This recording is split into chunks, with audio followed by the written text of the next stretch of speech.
естественно, это был альтернативный, оппозиционный студенческий театр, за которым, естественно, следили службы госбезопасности, и в результате на них очень много материалов в этом институте национальной памяти.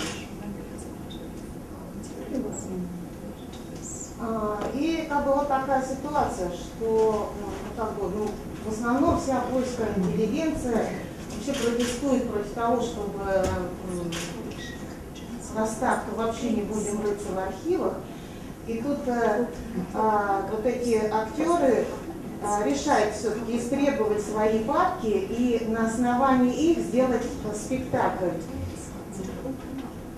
И это очень такая из-за этого очень неоднозначная ситуация. То есть они, каждый читает в этом спектакле свое собственное дело и, в общем, без всяких комментариев, можно сказать,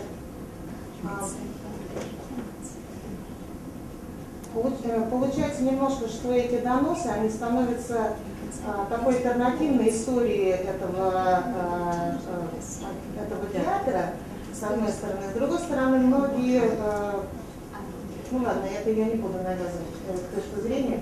Я хотела спросить Войчеха, в чем он видит разницу своего подхода и подхода театра 8-го дня. Это такой общий вопрос. А другой вопрос, мне просто интересно, в спектакле упоминаете, что в принципе не было доступа к этим папкам.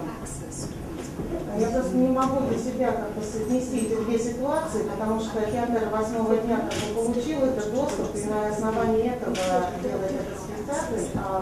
Это был просто какой-то другой момент в всей этой истории, или почему не было доступа в вашем случае? Okay, so the second question is easier to answer. Simply, the law is made in such a way right now in Poland that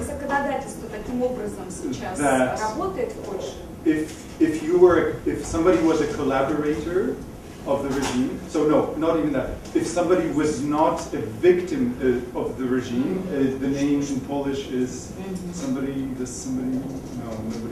what's the name? Pokrzywdzony in Polish. So, it's a formal name. So then you don't have access to the files that you wrote. Okay?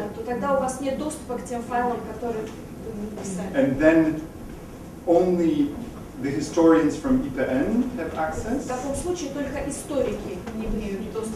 From the institute, yeah, and other historians that are accepted by the director of the local IPN. Либо историки, которые получают разрешение местного отделения этого института. So there could be an entire other show about the question of victim, of what is a victim, and what is the moment where you become guilty or a victim. Совершенно о том, что такое потерпевший, кто такой потерпевший, что это значит, что это понятие. And what it can, because a victim can be guilty, and a guilty person can also be a victim. Потому что потерпевший может быть виновным, и виновный может быть потерпевшим. But not in Polish law. Но не по польскому закону. But this is a legal issue, and it's also a kind of moral, ethical issue, because I cannot defend my grandfather right now. Но это юридический вопрос, с одной стороны, с другой стороны, морально-этический вопрос, потому что на данный момент я не могу, не имею права защищать своего дедушку. I also cannot accuse him. Я также не могу его обвинять. But other people do this for me. Но другие с этим справляются. As for the first question, I've heard about the show a lot. I've read about it. I talked to the people from the group about it. I haven't seen it. Что касается первого вопроса, я очень много слышал про этот спектакль, очень много про него говорили, но я, к сожалению, его не видел. But I like talking about things I didn't see. Но мне нравится говорить о том, что я не видел. And probably half of the shows that are really important for me in my artistic education, I didn't see. И, наверное, половину из тех спектаклей, которые важны для меня в моем образовании, я так и не посмотрел. So I would say that the difference, there's a very deep difference in approach. Я бы сказал, что у нас в подходах глубинная разница, глубинное различие. Because I'm not so interested in the process of illustratia. Меня не так интересует вот этот процесс иллюстрации. I'm more interested in confronting a heritage or dealing with a heritage. Меня больше интересуют вопросы наследия и то, как с ним работать. So I use the documents and I use the case, but what interests me is what happens to this individual with a memory that is questioned, and the dealing with this part of me, with this part of my identity. Я работаю с документами, я смотрю их, но меня больше всего интересует то, что происходит со мной, как с личностью, как с памятью отдельного человека. So I would still say that my show is very political, but it's a very different definition of politics. Я понимаю и я подтверждаю, что мой спектакль это политический спектакль, но я по-другому определяю политику. Да. Добрый день, меня зовут Олег. Во-первых, спасибо за спектакль, который политический и, безусловно, поэтический. И в этом отношении он довольно совершенный. Спасибо. Два технических вопроса. То, что бросается в глаза, это присутствие текста многих цитат из трактата Витгенштейна о достоверности. Достоверность очень важная тема, да. Безотносительно к тому, что Витгенштейн чисто случайно не оказался в ряду строителей коммунизма, он подавал документы в русское советское посольство в Лондоне, как известно, в 30-х годах. И Советы готовы были его принять в роли профессора философии или логики в Казани. Но он хотел быть рабочим и крестьянином.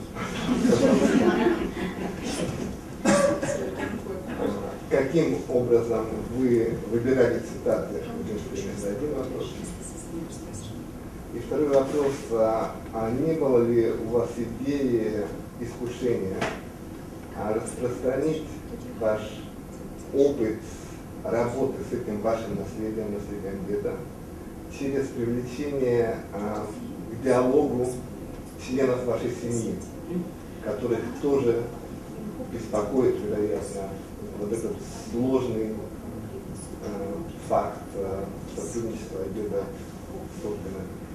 Это известный ход, и немецкие документалисты пользуются этим ходом, если упомянуть фильм «Несколько вещей, которые я знаю о нем», или «Mein Bruder will it again», «Мой брат вернется снова», Томаса Хайза. Вот два вопроса. So Wittgenstein was a very personal experience. Wittgenstein для меня это очень личное переживание. Because at the time everything was a very personal experience.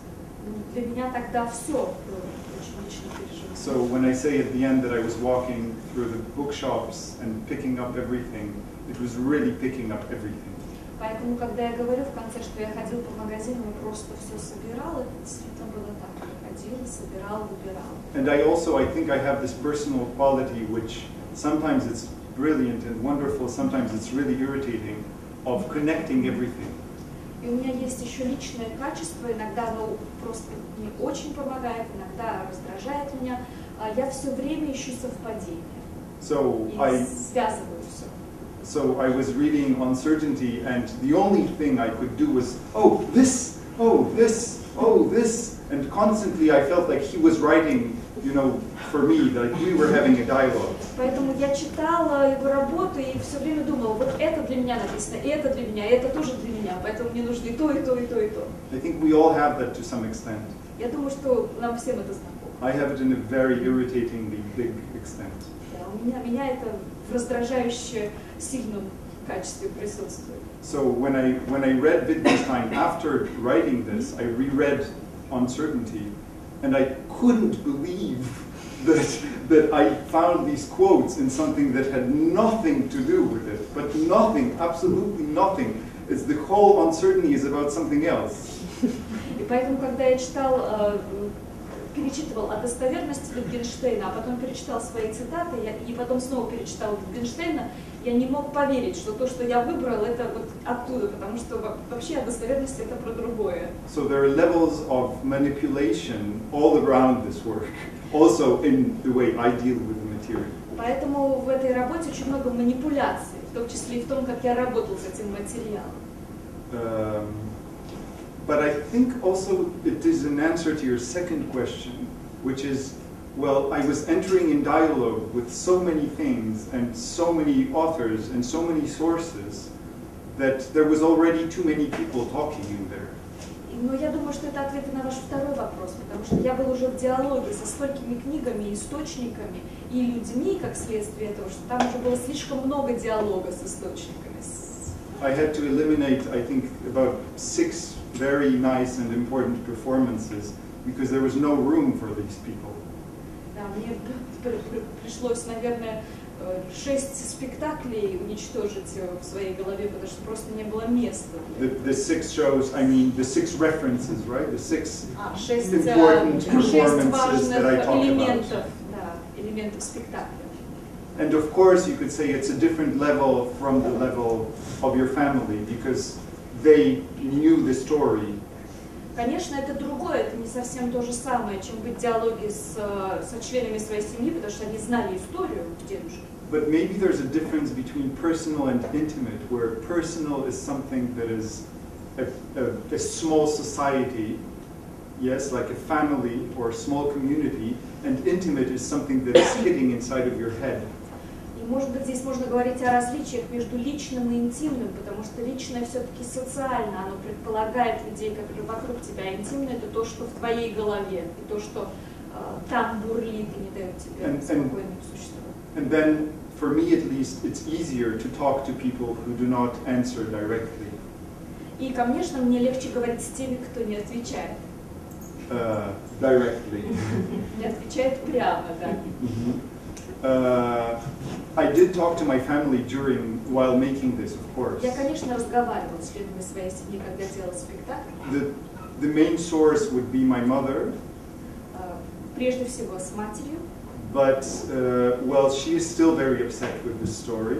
Но она до сих пор очень расстроена всей этой историей. It would just ruin all this and also be very, very difficult for my mother to enter this. Поэтому, если бы она стала частью спектакля, ей бы это очень сложно было, и с другой стороны, это могло бы уничтожить весь процесс. So she encouraged me and she helped me and she saw it twice and then she said, okay, that's enough for me, I can't handle it anymore. Она поддерживала меня, она помогала мне, она дважды посмотрела спектакль, а потом она сказала, все, больше я не буду. And I think, in a way, it's more honest not to go through these connections. И мне кажется, что, возможно, это более честно, не вовлекать, не показывать эти связи. Because it's not a question of giving answers. Потому что нам не нужно дать ответ на вопрос. Yeah, it's about seeing, oh my God, oh no, I'm going somewhere and suddenly I'm somewhere else. And if somebody, like my family is always very rational, so if somebody says, wait a minute, think about it, then I don't go.